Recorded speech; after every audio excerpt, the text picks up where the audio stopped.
A clearer picture is emerging of yesterday's tragedy on Christmas Island. The death toll from the wreck of a refugee boat stands at 28, but that could climb much higher. Reporter Amelia Adams is on Christmas Island.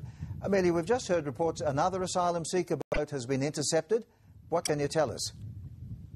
Well, Bruce, we actually spotted that vessel very early this morning just off the coast here.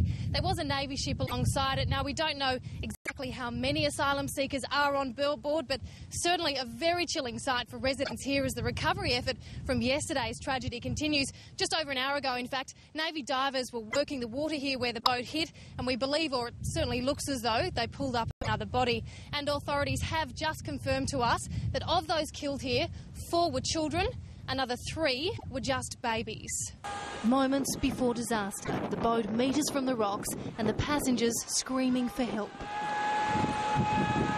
No steering or engine and a huge rolling sea. Asylum seekers hung on, some sheltering under a torn tarp. No sign of rescue craft, only a few locals looking on in horror. Perhaps worst of all, the faces of those on board. There's children on the boat. And the realisation the boat would be wrecked. I can't believe it. It's going to end in disaster. Where's the Navy ship? The boat smashed into the jagged rocks the asylum seekers sent flying into the churning ocean. Some managed to grab onto debris, but the wild seas threw them off and they went under. Waves crashing down on us, debris raining down us from the air, and we're just throwing life jackets at them. We had 3 ropes in the water trying to pull people out. 28 asylum seekers, men, women and children, drowned. 41 people were rescued by Navy boats, while this man survived the brutal cliffs, scrambling to shore, helped by an AFP officer. He was incredibly lucky.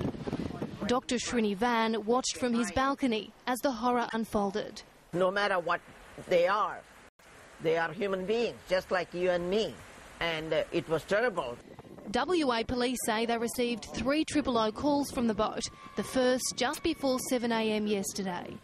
The boat came in from that direction, and while it looks like it could have made a straight line around these rocks and into the far bay, the engine had stopped or failed, and once the boat lost power, the people on board really had no chance.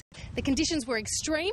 The boat rocked and washed against these rocks, which, as you can see, are razor sharp. Locals say this is one of the most dangerous parts of Christmas Island. Boatloads of asylum seekers are commonplace in these waters, but this loss of life has angered the community. The people smugglers are truly evil. They're not just criminal, they are evil. Late this afternoon, reminders of the tragedy still floating in the water, as locals laid flowers in memory of the lives lost. Amelia Adams, 9 News, Christmas Island. 3 formal investigations have been launched into the tragedy. Lane Calcutt has been following the political fallout. Lane, what will authorities be looking at? Well, Bruce, there are a lot of questions being asked about why this boat wasn't intercepted. We don't know yet exactly where it came from, but we do know the Navy vessel HMAS Peary and Customs ship Triton were near Christmas Island at the time.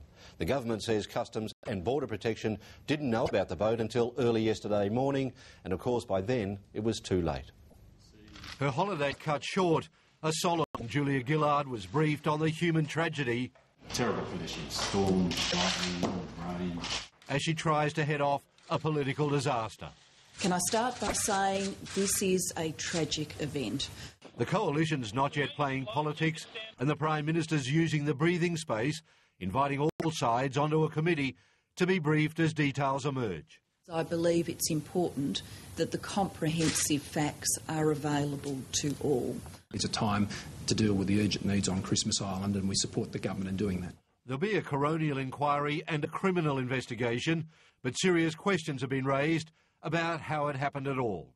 Why one of the world's most sophisticated radar systems didn't stop or even spot a decrepit wooden boat until it was too late.